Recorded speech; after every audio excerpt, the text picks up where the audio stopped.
população jatiense, evacue a área. A barragem oferece risco à população. Todos devem ir ao ponto de encontro em frente à rodoviária.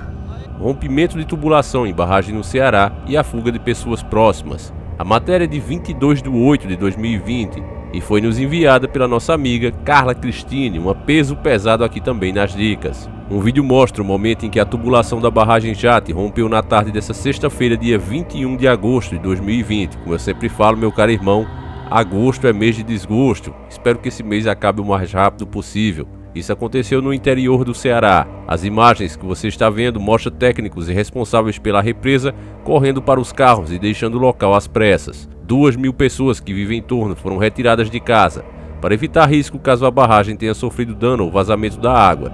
Segundo o Ministério do Desenvolvimento Regional, a estrutura não sofreu dano. A evacuação foi feita de forma preventiva. A obra onde ocorreu o vazamento faz parte do eixo norte da transposição do Rio São Francisco, que foi inaugurado no dia 26 de junho pelo presidente Jair Bolsonaro. De acordo com o Ministério, o vazamento já foi contido, mas durante a noite e a madrugada havia dificuldades de avaliação técnica da estrutura pela falta de iluminação. Os moradores foram levados para hotéis, pousadas e alojamentos na região, diz a pasta. Eles também puderam ir para a casa de parentes. A gente saiu de lá porque estava correndo risco. Não confiei de ficar lá. A sorte nossa é ter isso aqui, abrigo, senão estava na rua. Não deu tempo de pegar nada, só os documentos, afirmou o aposentado José Cândido de Oliveira, de 75 anos. A pasta diz que não há risco de rompimento da barragem. O aposentado José Cândido de Oliveira, de 75 anos, morador de Jati, disse que estava em casa no momento do rompimento e viu as pessoas correndo pelas ruas. Ele foi levado junto à mulher para a casa de familiares após o ocorrido. Começou com um corre-corre, eu estava em casa, vi na estrada um monte de carro, um monte de gente correndo. A gente saiu de lá porque a gente estava correndo risco, não confiei de ficar lá. A sorte nossa é ter isso aqui de abrigo, senão estava na rua. Não deu tempo de pegar nada, só os documentos, lembrou ele. O comerciante José Adalto disse que chegou a ver uma casa sendo levada pela força da água. Foi horrível, nunca vi na minha vida uma coisa assim. Era todo mundo correndo, dizendo que ia morrer, mandando correr para as áreas altas. Era mulher e menino, moto, exagero muito. Era muita água, era coisa feia. Tinha uma casinha embaixo, a água levou a casa, levou o poste, levou tudo. O pessoal deve ter saído na hora, afirmou o morador. O Ministério do Desenvolvimento Regional, Rogério Marinho, e o Secretário Nacional de Proteção e Defesa Civil, Coronel Alexandre Lucas, foram ao local nesta manhã acompanhar a situação na barragem. Especialistas em segurança de barragem e gestão de risco também compõem a equipe de Defesa Civil Nacional enviada ao local, conforme o Ministério. Além deles, o governador do Ceará, Camilo Santana, do PT, também se dirigiu ao local neste sábado para acompanhar os trabalhos. Bom, meu caro irmão, a verdade é que nesse período de chuva tem muitas barragens com muito risco de estourar. O pessoal está falando muito aqui em Pernambuco também de uma barragem que tem aqui, eu até quero ir lá para a gente ver essa situação. Dizem também que é de risco. As pessoas vêm sempre avisando, mas os especialistas, as autoridades que deveriam ser os mais preocupados, deixam a coisa acontecer mesmo. Nesse caso do Ceará, uma coisa que chama muita atenção é que o Bolsonaro realmente há pouco tempo inaugurou essa transposição do Rio São Francisco. E me parece, eu vi várias pessoas comentando isso, foi uma coisa meio de politicagem, ainda não está totalmente pronto. Você sabe que o PT mesmo usava muito isso como bandeira, né? Essa transposição do Rio São Francisco e tal, vários presidentes fizeram a mesma coisa. E o Bolsonaro parece que apressou as coisas, não é? Parece, assim dizem as más línguas, para que se vire politicagem, né? Se vire, olha aqui, ó, nós inauguramos, foi no meu governo que foi inaugurado. E deu certo, né? A aprovação de Bolsonaro aqui no Nordeste, que não era muito alta, aumentou muito, já supera o PT, inclusive. Então fazem as coisas de qualquer jeito e é nisso que dá. Você vê que foi na tubulação, não foi na barragem mesmo. Agora, uma coisa que me chama muita atenção, meus caros irmãos, é que quem sempre sofre é o povo. No período de seca, que a gente fica quase sem água nessas barragens, eles aumentam a conta e fazem racionamento. A gente recebe pouca água e paga bem caro e alegam que é porque não tem chuva. Mas, ao mesmo tempo que agora, graças a Deus, estamos com fartura de água em todos os lugares, você também não vê a água baixar. Você já viu que coisa incrível? Continuam cobrando a mesma coisa de sempre, é como se nunca houvesse uma temporada boa. Você não vê o preço baixando? Olha, a gente cobrou mais caro aqui porque estava em tempo de seca, mas agora temos fartura, vamos cobrar menos. Não, sempre cobram muito, né? Quando é seca eles alegam que tem que trabalhar no máximo para puxar aquela água que está lá no meio, para poder empurrar para sua casa. Mas não tá cheio, então não trabalhando no mínimo, né? Não precisa as bombas se esforçarem, os motores se esforçarem tanto, já que tem muita água, mas não baixa um preço. Acabar ainda por cima, arrisca a vida do povo.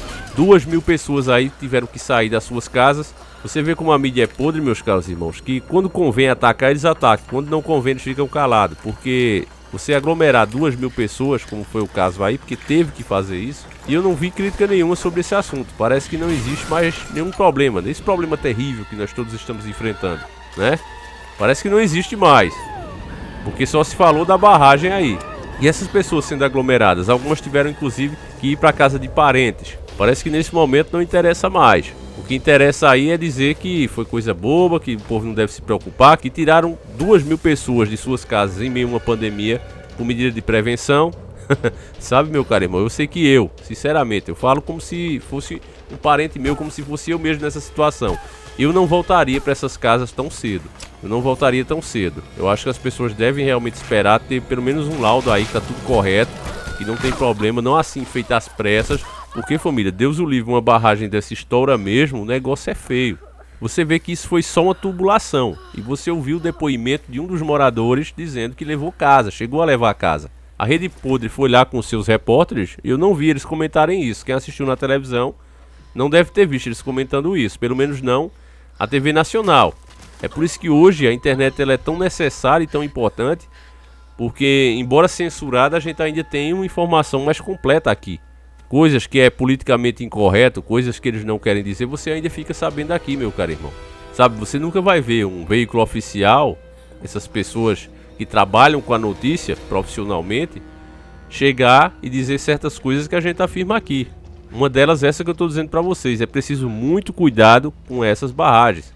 O Brasil, infelizmente, tem se tornado notícia no mundo por esse tipo de coisa. Vocês lembram da última que aconteceu, né? Eu não vou nem falar aqui, né? Daquilo que aconteceu lá na Vale. Não vou nem falar porque o último vídeo que eu fiz detalhado, né? Era a triste herança de FHC. O vídeo foi censurado. E a gente leu uma porrada de documentos oficiais aqui para vocês, para provar que se tratava de fatos. E o vídeo foi censurado. Então tem coisas que você pode dizer e tem coisas que não pode dizer. Eu quero depois fazer um vídeo mais descontraído com vocês, fazendo um rolê ou algo do tipo. Por que é que tudo isso está acontecendo? Mas se você olhar esses vídeos que eu falo de censura, né, levei strike e tudo mais, eu disse mais ou menos há uns 2 anos atrás que quando a mídia migrasse para cá, seria o fim da informação pela nossa boca, eles vão censurar. Porque a gente falamos coisas que eles não querem que sejam ditas. Você vê, por exemplo, o cara rouba uma galinha, aí você pega esses repórteres bem sensacionalistas mesmo, e eles chamam logo de ladrão, chamam de maconheiro. Pronto, o Siqueira Júnior é um cara que eu gosto, né? Mas quando ele vai falar de um político envolvido em corrupção, eu não vejo ele também chamado de ladrão, não vejo ele chamado de maconheiro, né? E esses caras fazem coisa muito pior. Eu acho que todo estado tem o seu Siqueira Júnior, cada um tem a sua TV regional, que tem esse jeito, né, de fazer reportagem, principalmente aqui na área do Nordeste. E os caras detonam mesmo. Agora detonam sempre bandidos pequenos, os grandes não. Então quando a gente vai falar desses caras que a gente chama de ladrão, chama de corrupto, chama de bandido mesmo, o sistema acha ruim. O sistema diz, olha, esses caras estão sendo ouvidos por muitas pessoas e o cara tá rasgando o verbo sobre mim. Assim a manipulação fica difícil. Então a mídia começou a migrar pra cá, e aí o que é que as plataformas estão fazendo forçadamente? Porque eles cortaram os anúncios. Eles cortaram o anúncio. Então eles forçaram, e inclusive criando leis, as plataformas deixar a notícia na mão deles. Então você só vai ver esse tipo de notícia daqui pra frente, não demora muito, meus caros. Eu já tô alertando vocês. Esse tipo de notícia que a gente deu agora e a forma que a gente falou dela, você não terá mais em pouco tempo. Você só vai ouvir a notícia filtrada sempre pela mídia. E ela já tá aqui justamente para isso. Para vocês terem só uma ideia, meu caro irmão, e eu vou dar detalhes disso em um próximo vídeo que vai ser só desse assunto, mas só dando uma palhinha. A conspiração da fake news, quando eu explicar para vocês como isso está sendo usado para censurar a notícia, mas só para você ter uma noção, escuta só, hoje, mesmo que você fale de um assunto real, de uma coisa que é noticiado na mídia, um fato que está comprovado, está filmado, não tem como negar, se você der uma interpretação diferente da oficial, se você entender os fatos de outra maneira, por exemplo, quando a gente falava aqui da Chapecoense, o que aconteceu com eles naquela época, né? Onde a gente questionava as informações oficiais, onde a gente encontrava incoerência, isso hoje já é classificado também como fake news. deram poder a grupos não governamentais, mas que são pagos pelo sistema, para fazerem esse trabalho voluntário de dizer o que é e o que não é verdade. Ou seja, os caras se tornaram literalmente os donos da verdade.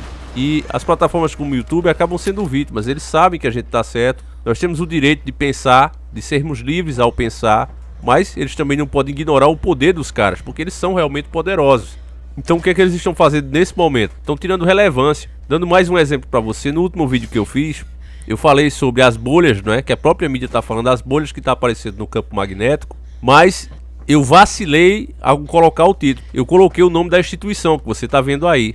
Por eu ter feito isso, ou seja, eu vou questionar informações vindas dessa instituição, o vídeo já é classificado como uma fake news, como informações inverídicas, e aí ele tem pouquíssima divulgação. Nem os próprios inscritos recebem. Até tem inscrito que entra e não consegue enxergar o vídeo, quando faz muito tempo que o cara acessou. Então, isso se resulta em quê? Fracasso de visualizações. Entende, meus caros irmãos, a situação que a gente vive hoje? Então não é sensacionalismo, não é eu querendo me promover de alguma maneira falando isso. Ao contrário, você vê que eu tenho grupos no Telegram, tenho páginas no Face e eu não fico mandando vocês pra lá, porque eu sei que esse trabalho tá no fim. E eu já disse, quando essa janelinha se fechar, tô fora de vez. Até porque eu também estou cansado. Então só tô esperando mesmo ele dizer, ó, acabou, e eu, beleza, valeu família, obrigado por tudo que vocês fizeram e já era. Agora isso só vai acontecer quando eles disserem acabou. Enquanto tiver essa brecha, já dei minha palavra aqui, enquanto ela tiver, se ela passar 10 anos, essa brechinha que a gente tem hoje para falar, eu vou passar 10 anos aqui. Mas também se fechar já era, eu não farei outro canal de forma alguma. E é por isso mesmo que eu não estou divulgando grupos, por isso mesmo que eu não estou divulgando Face, porque para mim já deu. Não adianta, o povo tá muito alienado também e o sistema é isso aí. Mas, até que isso aconteça, meus caros irmãos, eu estarei aqui. Eu gostaria de saber a sua opinião sobre esse caso. O que é que você acha? Se você fosse uma das 2.000 pessoas que tiveram que sair das suas casas às pressas por incompetência deles, o que você faria? Você processaria, entraria com recurso contra eles? Você teria tranquilidade de voltar para sua casa na hora que eles dissessem, não, tá tudo bem? Você se mudaria? O que você faria, meu caro irmão? Eu gostaria muito, mas muito mesmo de saber a opinião de vocês. A gente vai ficando por aqui. Fiquem todos com Deus. Um abraço e tamo junto.